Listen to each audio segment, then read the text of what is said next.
आप देख रहे हैं भारतीय न्यूज़ 24 और मैं हूं भारतीय न्यूज़ 24 के लिए देवेंद्र सिंह धाकरे। जैसा कि आप देख रहे हैं कि देश में 25 मार्च से ही लॉकडाउन लगा हुआ है।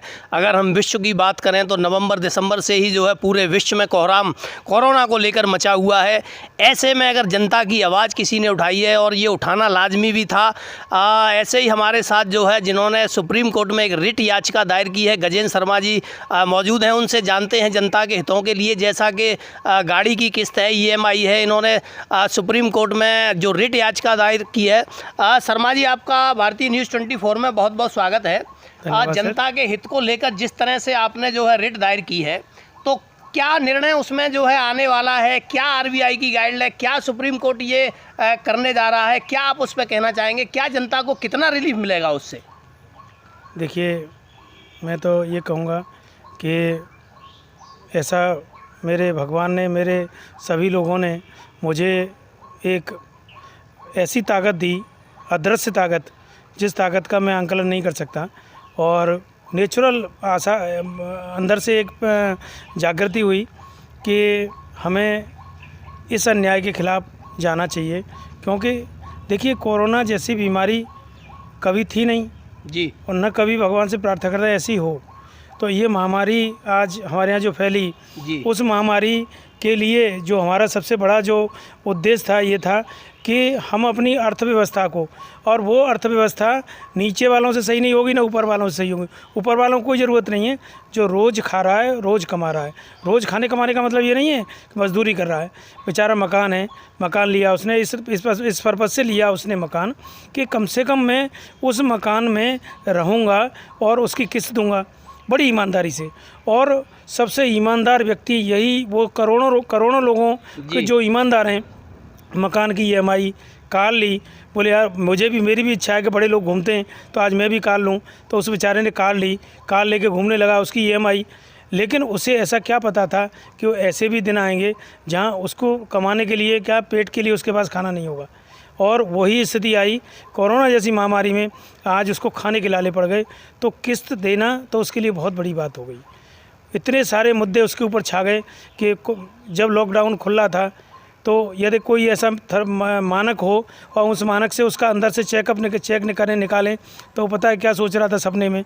सुबह 4 बजे का सपना सही होता है, तो 4 बजे के सपने में देखता था कि स्कूल वाले फ़ोन आ रहा है, भैया फ़ीस देनी है। दूध वाला कह रहा है भैया हमारा पेमेंट करो। वो बिजली वाला कह रहा है स्कूल की फीस, अन्य इतने सारे उसके साथ लगे हुए थे। अब दवाई तो उसके लिए मजबूरी है, बेचारा कुछ भी करो कहीं से लाएगा।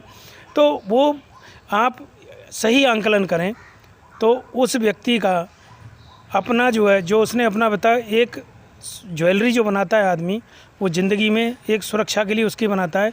तो जब पहले दिन का आप रिकॉर्ड देखेंगे तो ज्वेलर्स की दुकानें खुली तो उन पर कोई ख़रीदने वाला नहीं था, ज्वेलर्स को बेचने वाले लोग खड़े हुए थे जी।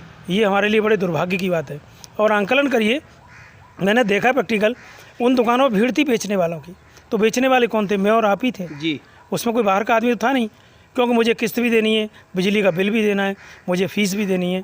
तो मेरी समझ में ये नहीं आया कि जब मैं सुप्रीम कोर्ट गया तो मैंने कहा जब देश का राजा अच्छा है, देश का राजा अच्छा था हमारा, तो मेरा उद्देश्य ये था कि देश के राजा तक कैसे बात पहुंचाई जाए जी। क्योंकि कोई भी व्यक्ति अभी तक की स्थिति में, चाहे वो 1 लाख लोगों ने उस पर कमेंट किया हो, लेकिन राजनीतिक रूप से किसी पार्टी का कोई भी व्यक्ति ये कहने नहीं आया कि वास्तव में हमें कायदे से ये चीज़ रखनी चाहिए। चाहे शर्मा जी, हम ये जानना चाहते हैं कि आज जिस तरह से हम देख रहे हैं कि जब हमारा देश 15 अगस्त 1947 को आज़ाद हुआ, तब देश की आबादी 33 करोड़ थी, गरीब 4 करोड़ थे।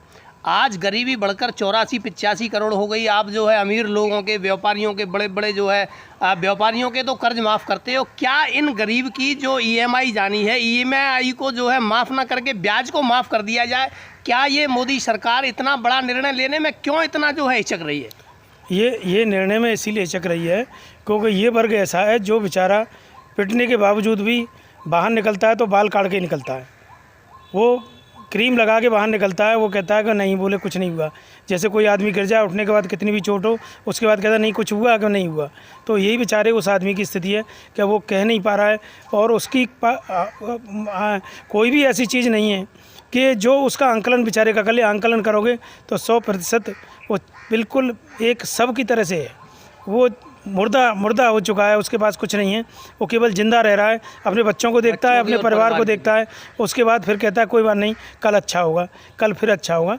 तो मेरा उद्देश्य तो ये रहा कि आज मीडिया से मैं यही कहूँगा, क्योंकि ऐसा कोई व्यक्ति नहीं है, मीडिया का भी सब प्रभावित हैं जी, नौकरी वाले भी सब प्रभावित हैं और हर आदमी प्रभावित है। 24 भी समाज हो, सब इस कोविड-19 से प्रभावित 20 करोड़ लोग इससे प्रभावित हैं, तो 20 करोड़ लोग थोड़े बहुत नहीं होते। मेरा उद्देश्य ये था कि ये बात कैसे जाए, तो सुप्रीम कोर्ट ही हमारा एक ऐसा हमें लगा कि हो सकता है कि भाई यहाँ अपनी फरियाद करें तो हो सकता है राजा तक ये बात पहुँच जाए और लोगों को राहत मिल जाए। इसी नाते से हम सुप्रीम कोर्ट गए, वहाँ भी बहुत सारी अड़चनें आईं, लेकिन हमने उन अड़चनों को भगवान के ऊपर छोड़ दिया और मैं अपनी न्याय व्यवस्था की तारीफ़ करूँगा और धन्यवाद दूंगा आज भी न्याय व्यवस्था को। उन्होंने हम लोगों को सुना जी, ऐसे लोगों को सुना, वास्तव में यही गरीब हैं, ये जो EMI दे रहे हैं ये सही गरीब हैं बिल्कुल। अब आप सोचिए कि नौकरी चली गई, 1 लाख रुपए महीने मिलते थे, नौकरी चली गई, 70,000 की किस्त है उसकी, कहाँ से देगा जी।